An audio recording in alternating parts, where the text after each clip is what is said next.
Hello, wonderful Taurus, and welcome to 19. Can you believe we're here already? This is Gwendolyn. Welcome back to the channel, or if it's your first time here, welcome.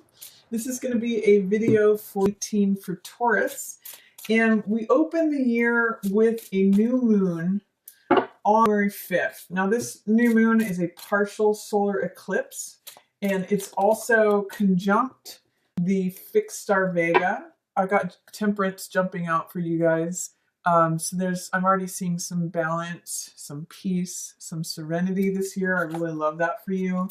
But with this new moon partial solar eclipse conjunct Vega, it's got this optimistic, generous, creative, poetic feel to it. And we have Mars, which has been sitting in Pisces in its detriment sign, now moving into Aries, which is the ruler of Mars, or Mars is the ruler of Aries, I should say. So it's got more of that forward, active, breaking through boundaries kind of feel to it. So with all the retrogrades that we had last year, there's going to be more, anything that was identified as a weakness or a shadow or a point of vulnerability, that was all identified so that we can heal from that and bring those strengths into this year.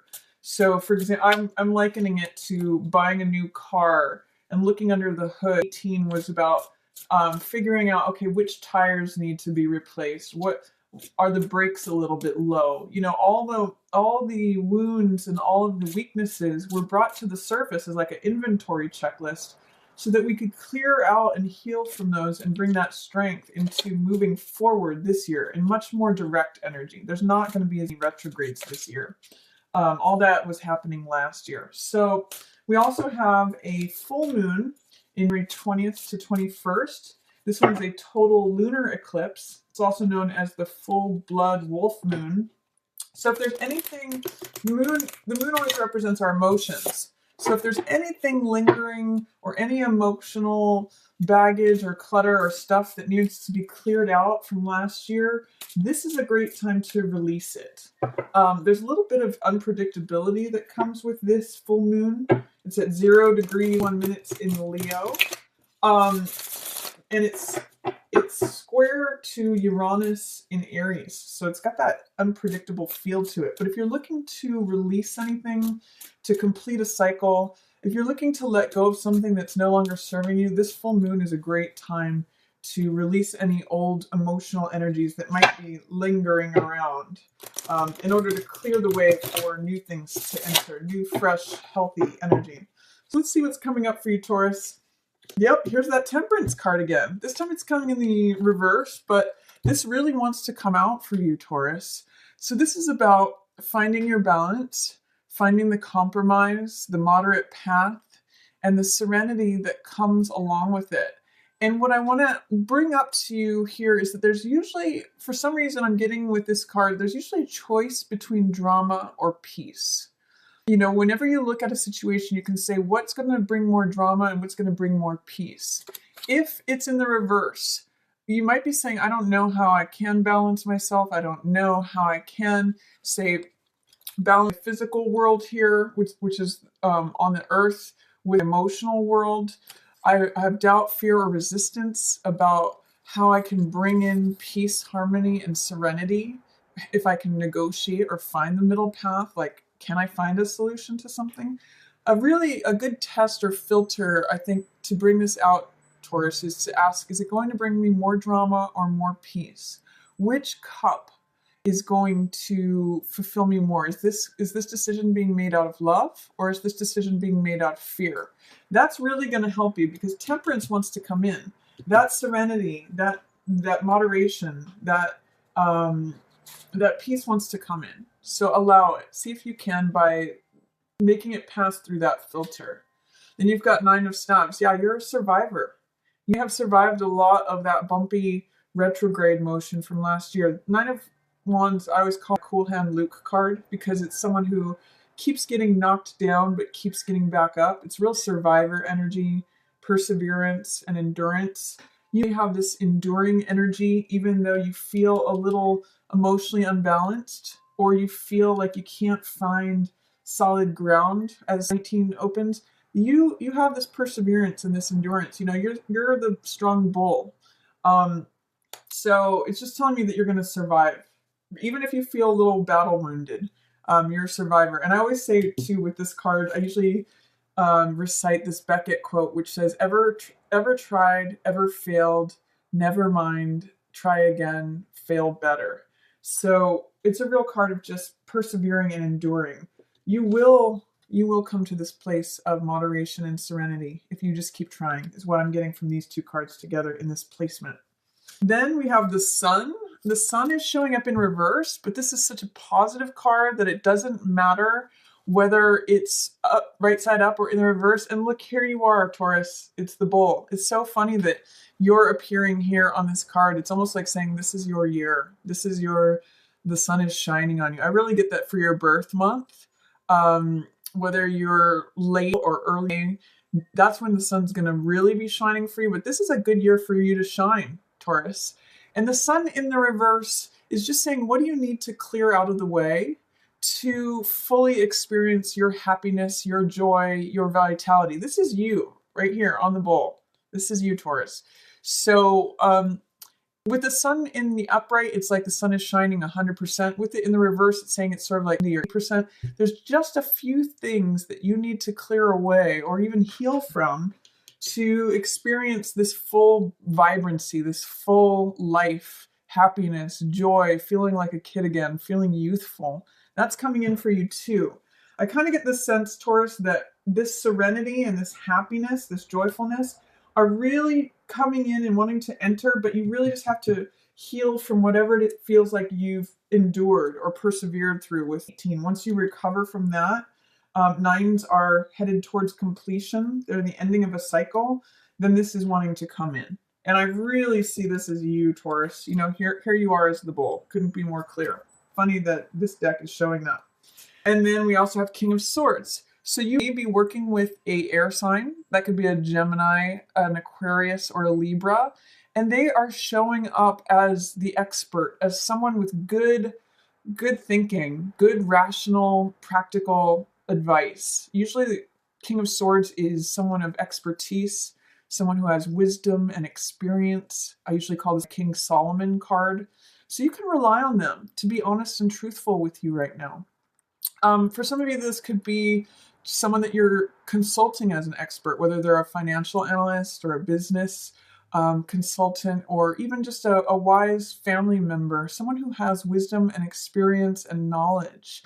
They're really showing up for you. So they could be a good counselor to you or a good advisor here at the beginning of the journey.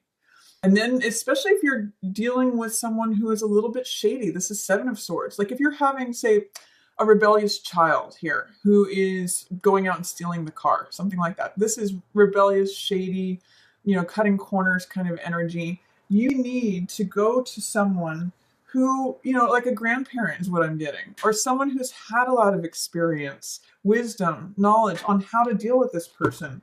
Or say if this is an employee who is presenting difficulties, you need to go to call upon someone who has expertise in this area. This can also be a lawyer. So some of you need to get legal advice regarding someone who is exhibiting shady behavior or difficulty, being challenging.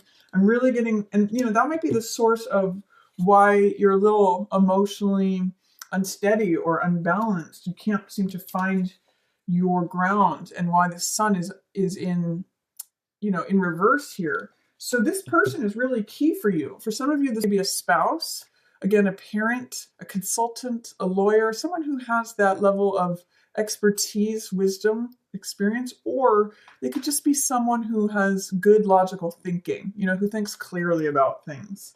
Some wisdom, especially with helping regarding someone in your environment who feels like they might not be the most trustworthy, the most dependable. They're trying to get away with, they're usually self-centered and trying to get away with whatever they can. Seven of Swords energy, trying to do things beneath the surface. Call upon someone with wisdom and experience. They're really going to guide you through that. And they can turn Temperance and the Sun back right side up for you. Then you have Seven of Cups in the reverse. This may mean having to come to a decision about something. Seven of Cups is about seeing the options before you, sometimes having confusion about, what do I want to choose? When Seven of Cups shows up in the reverse, it's usually meaning that you've made a choice about something. And I'm kind of seeing it as related to the Seven of Swords person. If, for example, this was someone who you had employed for a long time, you have been a little bit confused about it and said, you know, I didn't think that so-and-so would be cutting corners or, you know, punching the time clock when they're not on the clock, or whatever the behavior is that is cutting corners, that shady behavior. There have been some confusion that you couldn't see through it. But when Seven of Cups is in reverse, you can see through it. You can see you're making a decision regarding this person, is what I'm seeing. And it might have been difficult for you to see it clearly in the past. But I'm seeing these two as related. And this person's going to help you identify that, Taurus. Then you have Four of Cups, which is also in the reverse. But in the upright, it means making a choice. Again, seeing the love that's being offered to you. Usually it's not seeing something. So these two cards are very related too. But in the reverse, you are making that choice. You are choosing and seeing the cup of love that's being offered to you. The right choice is what I'm getting from this. These two in reverse are saying, in the upright, there's usually confusion or not seeing the options. In the reverse, it's saying, I see the options before me and I have made a clear choice. So there's some choice to be made in the middle of Taurus, and you're going to get real clarity about what that choice is.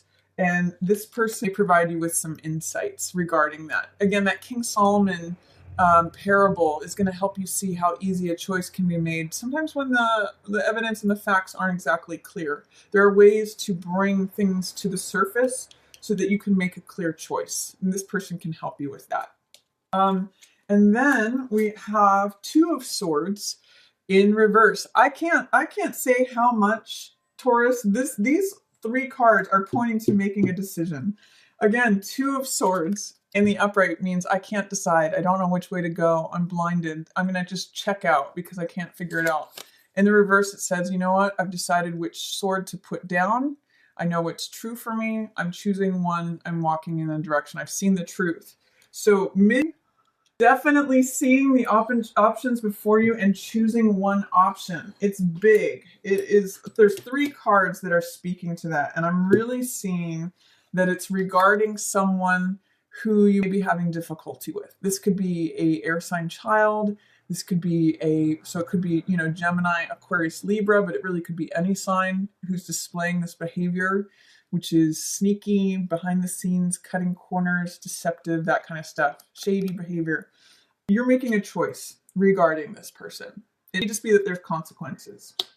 And again, the truth is going to really help you out. And I'm saying the same thing over again, but with three cards giving the same message, it's kind of hard to ignore that. And then the Hermit in reverse. So this means going within, usually. It means spending time by yourself. If you felt a little bit isolated lately, you might be coming out of your shell. You might have something to share with the world. For example, when Hermit is in the upright, he's going up to the mountain to meditate, to ruminate, to just focus on what's real and true, to identify the truth. That's what's represented by this light, this torch that he's carrying. And when it's in the reverse, he's coming back down the mountain to share it with everyone. He's discovered something. So it's a truth that he's discovered, that he's illuminated, that he's coming out of isolation to share the truth with everyone. So that's what that card is about. You could also have a Virgo in your environment who may just not be their normal self. They'd be a little checked out, or they just might be wanting to spend some time on their own. But mostly I'm seeing it as like the Hermit coming back down the mountain, sharing the truth that they've discovered. And that could be right here around the full moon, 20th. I'm seeing the full moon in the card there. And it might be an illumination of something that you want to let go of. So consider that, Taurus. Then we have King of Cups here in reverse. This may be a water sign that you're not seeing eye to eye with. It could be a Pisces, Cancer, or Scorpio. Or it could be someone who is acting a little bit emotionally unbalanced, someone who could be drinking too much or drinking to excess in your environment, someone that you're observing doing that.